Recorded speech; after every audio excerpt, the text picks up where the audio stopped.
ஊர்ல நடைமுறைகளை மீறினதுனால அம்மனோட கோபத்துக்கு ஆளாகி இந்த ஊரே இப்படி நாசமா போய்கிட்டு இருக்கு. இதுல நீங்க வேற இப்படி ஏமாத்தி ஊருக்குள்ள வந்திருக்கீங்க. அப்படின்னா இந்த மொத்த ஊரு அழியணும்னு நினைக்கிறீங்களா? கொஞ்ச நேரம் அமைதியா இருங்க. அவங்க இந்த ஊரை அழிக்க வரல, அழிவில இருந்து காப்பாத்த வந்திருக்காங்க. அதனால அவங்கள முதல்ல பேச விடுங்க. இத பாருங்க, இந்த ஊருக்குள்ள போலீஸ் டைரக்டா வரக்கூடாதுன்னு நீங்களே உங்களுக்குள்ள ஒரு சட்டத்தை வச்சிருக்கீங்க. அந்த சட்டத்தை உடைக்க வேண்டாங்கிற ஒரே ஒரு காரணத்துக்காக தான் இறந்து போன செவந்தியோட அக்கான்னு போய் சொல்லி நான் இந்த ஊருக்குள்ள வந்தேன். அப்ப எங்களை எல்லாம் ஏமாத்தி இந்த ஊருக்குள்ள வந்திருக்கீங்களா? உங்களுக்கு என்ன தைரியம் இருக்கும்? ஐயோ!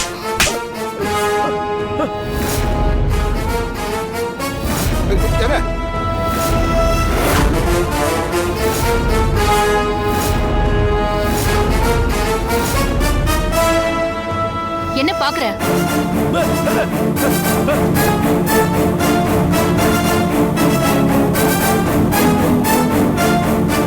இங்க பாருங்க, இதுக்கு மேல யாராவது எக்ஸ்ட்ராவா ஒரு வார்த்தை பேசுனீங்க அப்புறம் வேற மாதிரி ஆயிடும்.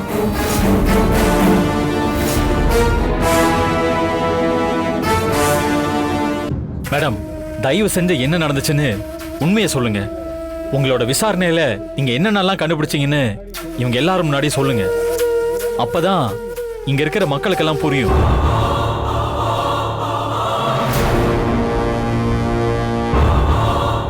இங்க இருக்கிற எல்லாருமே பைத்தியக்காரத்தனமா ஒரு விஷயத்த நம்பிக்கிட்டு இருக்காங்க.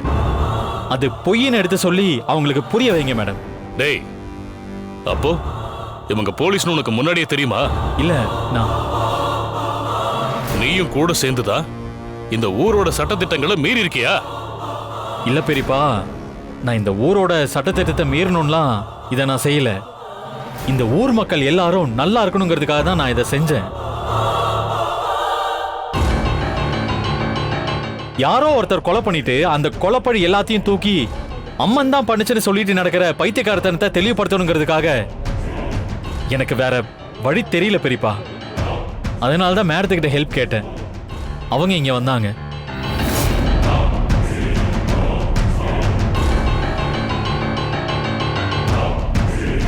இதுக்கப்புறம் எதையும் மூடி மறைக்க வேணாம். தயவு செஞ்சு எல்லாத்தையும் ஓப்பனா சொல்லிருங்க. சொல்றேன் அசோக், அதுக்காக தானே நான் இங்க வந்திருக்கேன். ஆனா இப்ப நான் உண்மையை சொல்றதுக்கு முன்னாடி உங்க எல்லாருக்கும் இன்னொரு ஷாக்கிங்கான விஷயத்த சொல்ல போறேன்.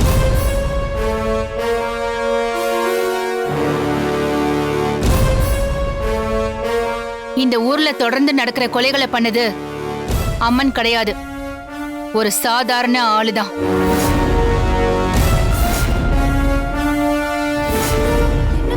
அம்மன் இல்லையா?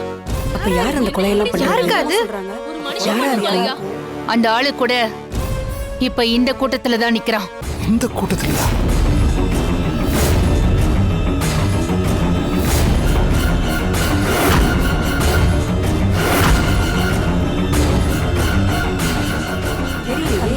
கொலை பண்ணது யாரா இருக்கும்? தெரியலையே.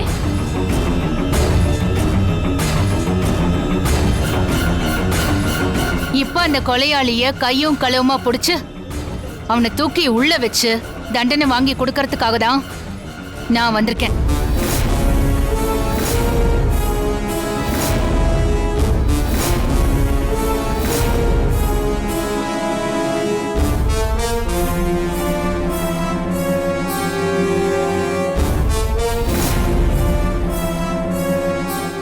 என்ன மேடம், ஏற்கனவே நீங்க போய் சொல்லி இந்த ஊருக்குள்ள நுழைஞ்சது பத்தாதா? இப்ப புதுசா உன்னை கிளப்பி விட்டு போலான்னு வந்திருக்கீங்களா? இத பாருங்க, நீங்க நலத்திட்ட உதவிகள் பண்ண போறேன்னு சொல்லி ஊருக்குள்ள எல்லார்கிட்டையும் கைரேகை வாங்கும் போதே எனக்கு உங்க மேல சந்தேகமா இருந்துச்சு. நான் அப்பவே ஆவுடைய பணையாவை கூப்பிட்டு இங்க வந்திருக்கிறது போலீஸ்காரங்களா இருக்கும்னு எனக்கு தோணுதுன்னு நான் சொன்னேன். ஆனா அவரு நம்பல. ஏன்னா அவரு தம்பி பையன் அசோக்க அவரு முழுசா நம்பினாரு.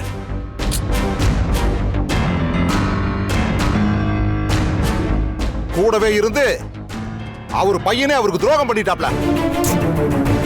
யாரு யாரு கூட இருந்து துரோகம் பண்ணாங்க? அவர் ஏன் கூட இருந்து இந்த ஊர் மக்கள் எல்லாரும் நல்லா இருக்கணுங்கிறதுக்காக தான் எல்லாமே செஞ்சாரு.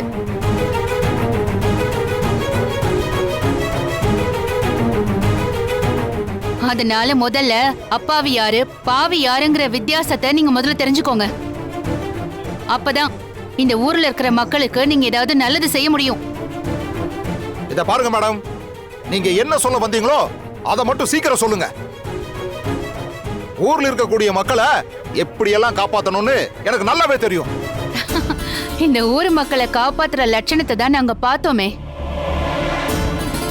மிஸ்டர் தர்மகர்த்தா சார், தொடர்ந்து இந்த ஊர்ல வயசு பொண்ணுங்க யாருக்குமே பாதுகாப்பு இல்லாம எவனோ ஒருத்தன் உங்க எல்லாரையுமே முட்டாளாக்கி கொலை பண்ணிட்டு போயிட்டே இருக்கான். அது யாரு என்னன்னு கண்டுபிடிக்காம போலீஸ்ல கம்ப்ளைண்ட் கொடுக்காம இறந்து போன பொண்ணுங்க எல்லாரையுமே கொலை பண்ணுது இந்த ஊர் அம்மன் தான் அப்படின்னு சொல்லி எல்லா பழியையும் தூக்கி தெய்வத்து மேல போட்டுட்டு தெய்வ குத்தத்துக்கு ஆளாயிட்டோன்னு சொல்லி எல்லாரையும் நம்ப வச்சிட்டு இருக்கிற நீங்க தான் இந்த ஊர் மக்கள் எல்லாம் காப்பாத்த போறீங்களா மிஸ்டர் தர்மகர்த்தா அண்ட் மிஸ்டர் ஆவுடையப்பன் சார்?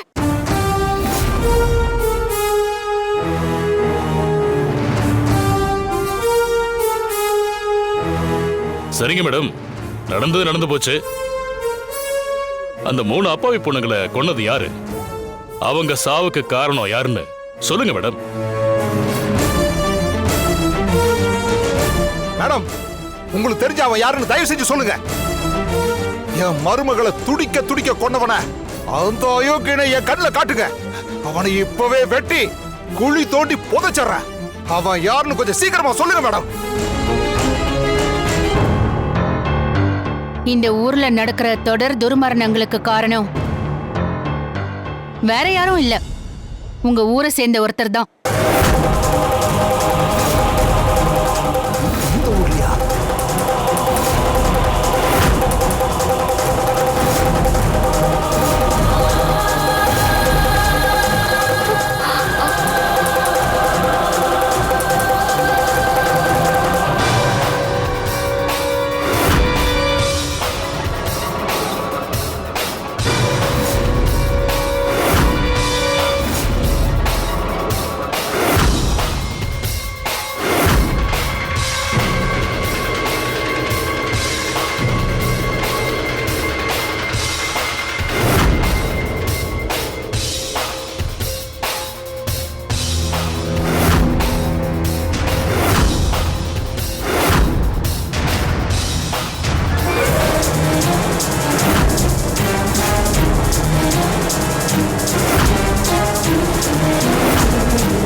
அதோ நிக்கிறானே அந்த எசக்கி தான்.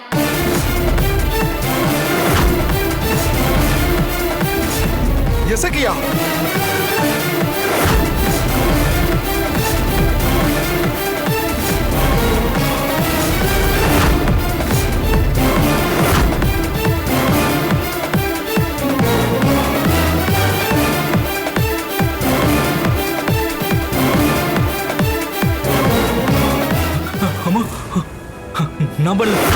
இவன் செஞ்சானா? இவனுக்கு தான் கண்ணு தெரியாதே. இவன் எப்படி 3 பொண்ணுங்களை கொலை பண்ணிருப்பான்? நம்பவே முடியலையே.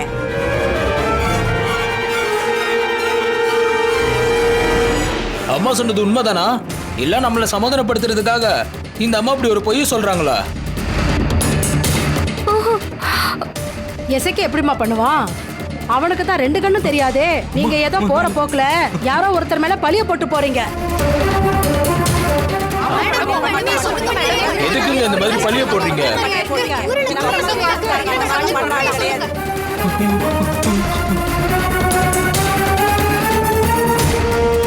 அது எப்படி மேடம் நீங்க சொல்றது நாங்க நம்புறது? கண்ணு தெரியாத எசக்கி எப்படி அந்த 3 பொண்ணுங்களையும் கொன்னு இருப்பான்?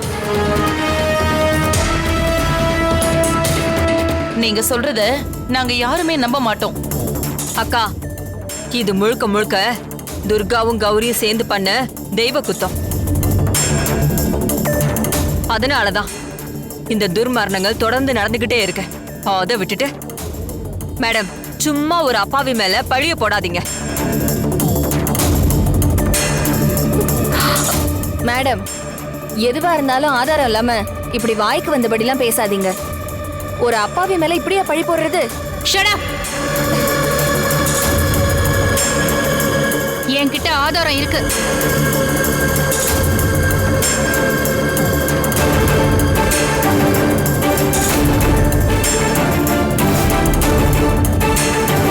நான் மறுபடியும் சொல்றேன்.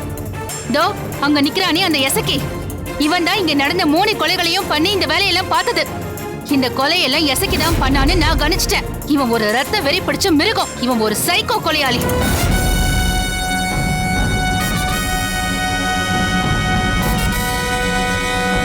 வயசு பொண்ணுங்கள, அதுவும் குறிப்பா சிவப்பு கலர் புடவை கட்டி இருக்கிற பொண்ணுங்களை கொன்னு அவங்க கண்ணத்துல மஞ்சள் பூசி நெத்தியில குங்குமத்தை வச்சு சுருக்கு கயிறை போட்டு இறுக்கி கொண்டு இருக்கான்.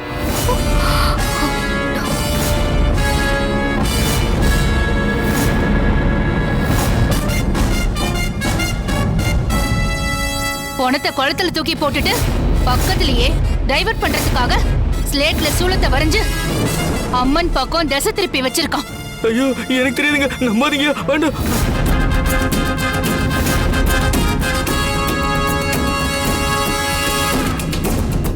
எத்தனை அப்பாவி பொண்ணுங்களை தேவையில்லாம கொன்னு குவிச்சு ஊருக்குள்ள ஒரு பிரச்சனையை கிளப்பி விட்டுருக்கான்.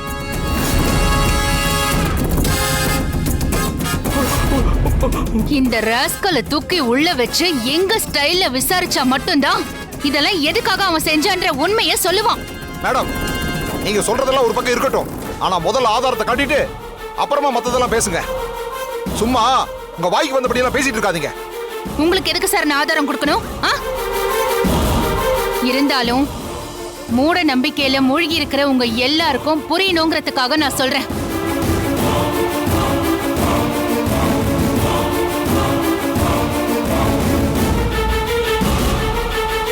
கொளத்தாங்கரையில ஒரு ரத்த கரை இருந்தது. அந்த பிளட் சாம்பிள இந்த ஊர்ல இருக்கிற கவர்மெண்ட் ஹாஸ்பிட்டலுக்கு பிளட் டெஸ்டுக்காக அனுப்பியிருந்தேன். அதே மாதிரி இந்த ஊர்ல கண்ணு தெரியாம நிக்கிறானே இந்த எசக்கி, இவனுக்கு அடிபட்டு கவர்மெண்ட் ஹாஸ்பிட்டலுக்கு ட்ரீட்மெண்ட் எடுக்க போனப்போ அங்க நர்ஸா இருக்கிற கனகா இவனோட பிளட் சாம்பிள் எடுத்திருக்காங்க.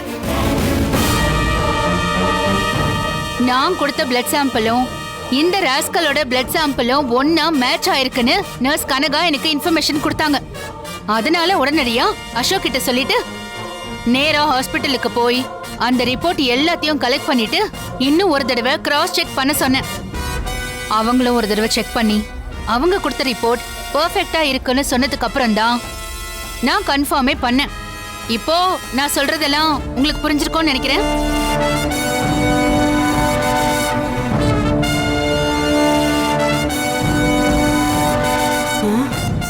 மேடம், எனக்கு ஒரு சின்ன சந்தேகம். பிளட் சாம்பிள் மேட்ச் ஆகுதுன்னு சொன்னீங்களே, அப்ப நம்ம இந்த ஊர்ல இருக்கிற எல்லாரோட ஃபிங்கர் பிரிண்டையும் வாங்குறப்ப ஏன் இந்த எசக்கியோட ஃபிங்கர் பிரிண்ட் அதுல மேட்ச் ஆகல? அசோக், அதுலதான் ஒரு ட்விஸ்டே இருக்கு. அன்னைக்கு நாம ஃபிங்கர் பிரிண்ட் எல்லாருமே எடுத்தப்போ இந்த எசக்கி ஊர்லயே இல்ல. அதனால அவன் அதுல இருந்து தப்பிச்சிட்டான்.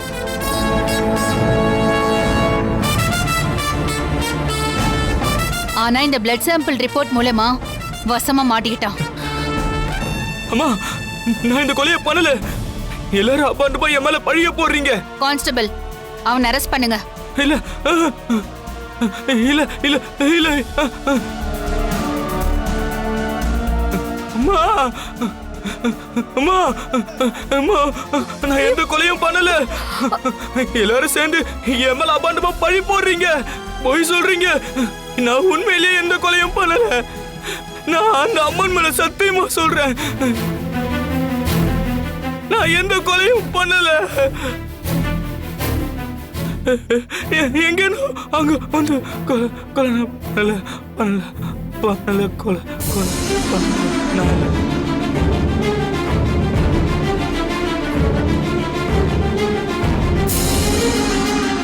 ஏய், என்னடா நொடிக்கிறியா?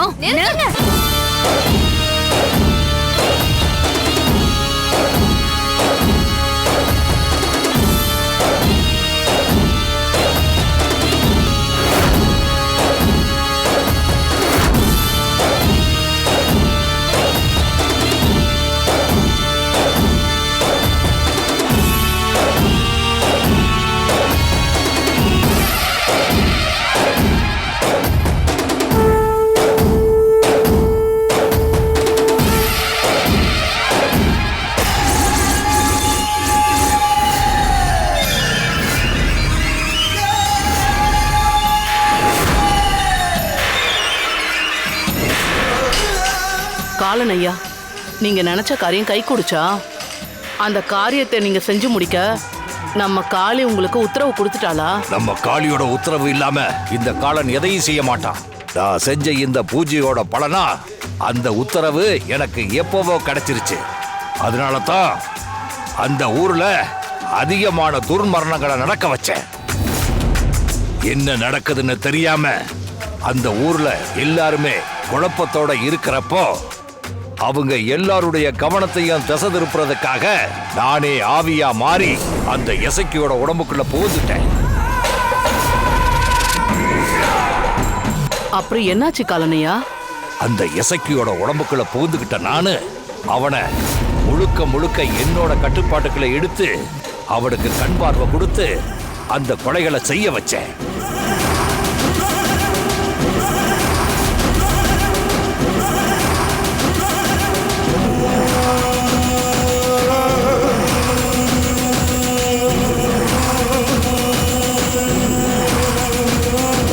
சிவப்பு சேலை கட்டி இருக்கிற பொண்ணுங்களை கொலை செய்ய ஆரம்பிச்சேன். கண்ணு தெரியாத இசைக்கியா இத்தனை கொலைகளை பண்ணான்னு அந்த ஊருக்குள்ள இருக்கிற யாராலும் நம்ப முடியல. இப்ப எல்லாரும் பயத்துல உறைஞ்சு போயிருக்காங்க. இனி நான் நினைச்சது எல்லாமே ஒவ்வொன்னா நடக்க ஆரம்பிச்சிரும்.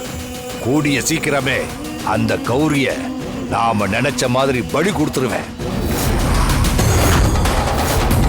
அப்பதான் என்னோட முன்னோர்களுடைய ஆத்மா சாந்தி அடையும்.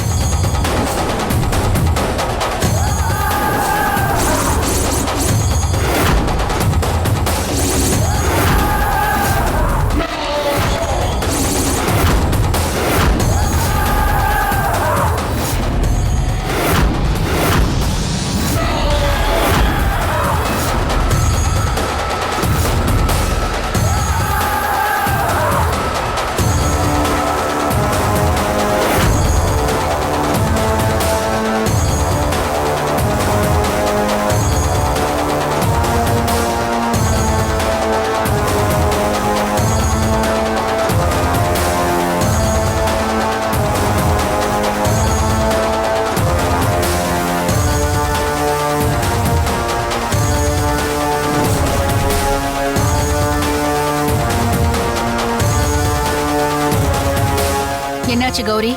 நீங்க நினைக்கிற மாதிரி இங்க நடந்த கொலை எதையுமே இசைக்கு பண்ணல.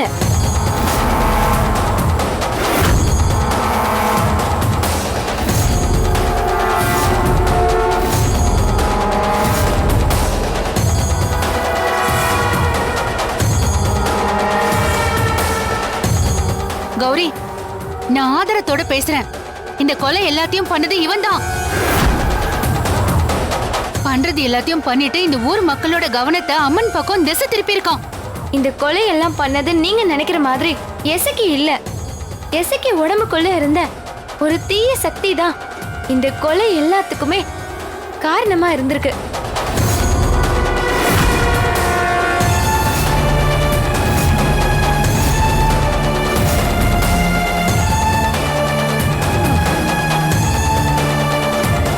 இசைக்கு இதுக்கு பயன்படுத்தப்பட்ட ஒரு பகடக்காய் தான். ஆனா உண்மையிலேயே இந்த கொலை எல்லாம் பண்ணது இசைக்கு கிடையாது.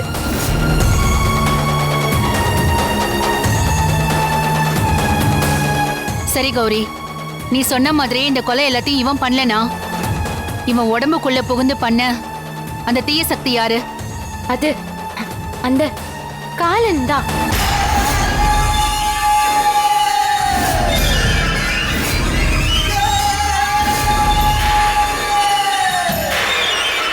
அந்த காலன் தான் இங்க நடந்த கொலை எல்லாத்துக்குமே காரணம். இந்த கொலை எல்லாம் பண்ணதும் அவன்தான்.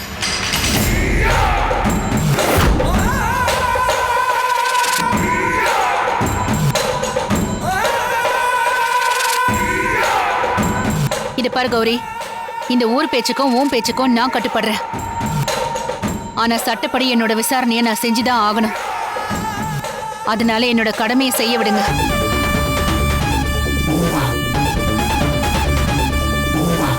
கான்ஸ்டபிள், உள்ள ஏத்துங்க.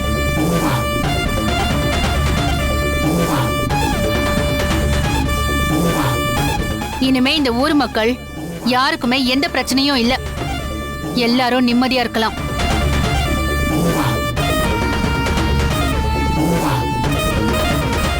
கௌரி, நீ சொன்ன ஸ்டேட்மெண்ட்டை நான் நோட் பண்ணிக்கிறேன். அந்த காலன் விஷயமா கண்டிப்பா எங்களோட டீம் ஆக்ஷன் எடுக்கும். சட்டத்தை பொறுத்த வரைக்கும் வாயால சொல்ற வார்த்தை முக்கியம் இல்ல, ஆதாரம் தான் முக்கியம். அந்த காலன் தான் இங்க நடந்த 3 கொலைக்குமே காரணம்னு உறுதியாச்சுன்னா அவனுக்கு சட்டப்படி என்ன தண்டனை வாங்கி கொடுக்க முடியுமோ அந்த தண்டனையை நான் கண்டிப்பா வாங்கி கொடுப்பேன்.